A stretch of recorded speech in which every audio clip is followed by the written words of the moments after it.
կմեկնաբանեք Փաշինյանի վեհափարի դեմ սկսած այս արշավը։ Շատ անընդունելի, միանշանակ անընդունելի,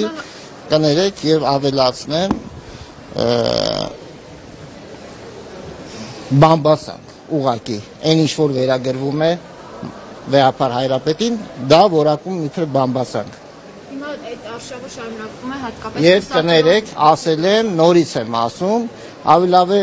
բացահայտեն, հայտնաբերեն այդ բամբասանքի աղբյուրին ու մարդու իրավունքների պաշտպանի ուշադրությունը նորից կուզենամ հրավիրել այս հարցի վրա։ Արդյոք որքանով է խղճի ազատության օրենքի մեջ տեղավորում հոգևոր դասակարգի մի խմբի թիրախավորումը, ինչու է լռել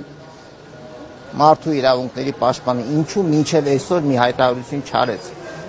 Այսինքն պատմության մեջ այդ կնոջ անունը ինչպես է մնալու, իբրև լռող մարդու իրավունքների պաշտպան, հա, խղճի ազատության օրենք է ոտնահարվում, թող մտածեն։